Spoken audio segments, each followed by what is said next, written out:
Pensa bem, hoje em dia, pedir um carro, ouvir uma música, comprar qualquer coisa, tá tudo na palma da nossa mão. A gente usa plataformas para quase tudo de um jeito tão automático que nem paramos para pensar no que realmente está por trás delas. Bom, é exatamente isso que a gente vai desvendar aqui, o modelo econômico que conecta todas essas experiências. À primeira vista, não parece que tem muito a ver, né? Uma de transporte, outra de música, tem o gigante do varejo e o maior buscador do mundo. Mas a verdade é que todas elas funcionam com a mesmíssima lógica econômica por baixo dos panos. Vamos mergulhar nisso? E para entender essa lógica, a gente precisa conhecer o conceito de capitalismo de plataforma. Uma ideia brilhante do pesquisador Nick Sirnick. É ele que nos dá a chave para sacar como a economia digital funciona de verdade hoje em dia. Então, o ponto central é este. Não estamos falando só de empresas com aplicativos ou sites bacanas. O negócio é muito maior. Estamos falando de um novo tipo de infraestrutura. Pense nelas não como lojinhas, mas como se fossem as estradas, as pontes, a rede elétrica da economia digital.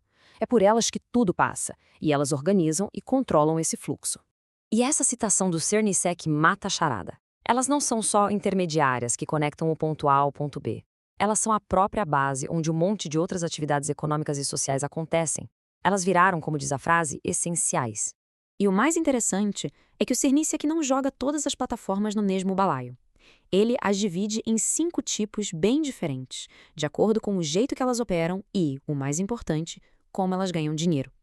Vamos dar uma olhada em cada uma. A primeira categoria é talvez a mais conhecida por todo mundo.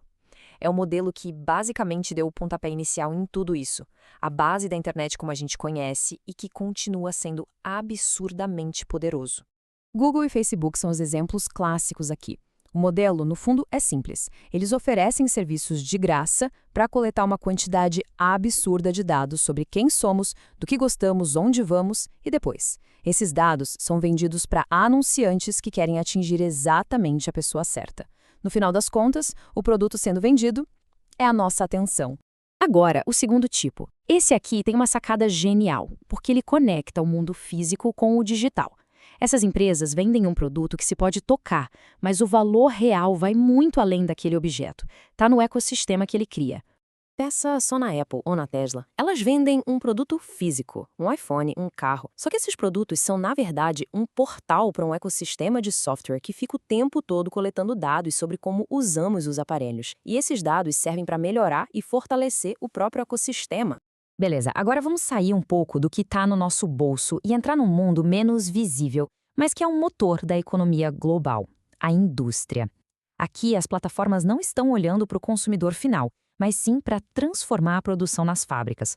Empresas como a General Electric e a Siemens estão revolucionando a manufatura. Elas instalam sensores em tudo, de turbinas de avião a máquinas numa linha de montagem, para coletar dados em tempo real. A análise desses dados permite otimizar a produção, prever quando uma máquina vai quebrar, enfim, deixar a indústria muito mais eficiente. Chegamos agora ao modelo que talvez seja o mais famoso e polêmico dos últimos anos. São as chamadas plataformas enxutas ou lean em inglês. É impressionante, né? A Uber não possui um único carro. O Airbnb não é dono de um único imóvel. O poder delas não está em ter coisas físicas, mas em serem as donas da plataforma que conecta quem tem o serviço com quem precisa dele. Elas são intermediárias puras, e o seu verdadeiro ativo são os dados e os algoritmos que gerenciam tudo. E por último, mas talvez a mais fundamental de todas, temos a base de tudo. É a infraestrutura invisível sobre a qual muitas das outras plataformas que a gente acabou de ver são construídas. Pense nela como o alicerce de toda a economia digital. Amazon Web Services e Microsoft Azure não são só empresas de tecnologia. Elas são, na prática, as donas dos terrenos digitais onde outras empresas constroem esses negócios. Elas alugam servidores, poder de processamento e, com isso, ganham uma visão de camarote dos fluxos de dados de boa parte da economia mundial. Bom, a gente já viu os 5 tipos de plataforma, mas o que todas elas têm em comum? O que alimenta essa máquina toda? A resposta é uma só, e é bem simples: dados. E o Cernisec usa uma analogia perfeita para explicar a importância disso. Olha que comparação poderosa.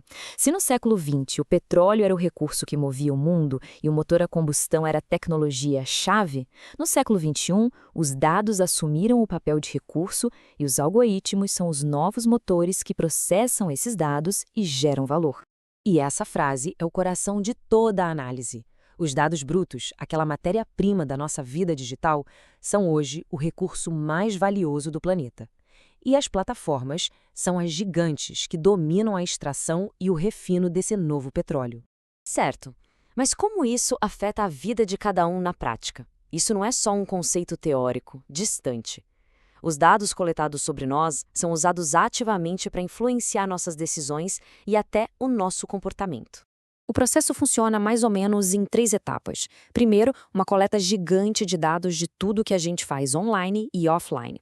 Segundo, algoritmos superpoderosos analisam esses dados para achar padrões.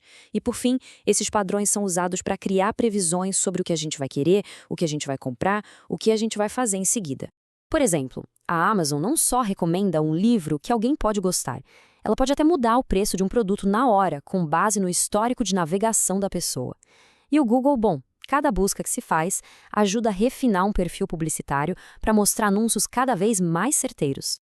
É a mesma lógica. A Uber usa dados de trânsito, de demanda, de horário para definir o preço dinâmico de uma corrida. E o Airbnb analisa o comportamento de quem aluga e de quem oferece para decidir quais anúncios vai mostrar primeiro na busca.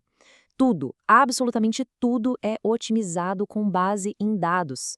Isso tudo nos leva a uma pergunta final, que fica no ar, né? Se os nossos dados são o recurso mais valioso que existe e a nossa atenção é o produto que está sendo vendido, qual é, de fato, o nosso papel nessa nova economia? Somos só consumidores? Somos o produto? Ou somos os dois ao mesmo tempo? Fica aí a reflexão.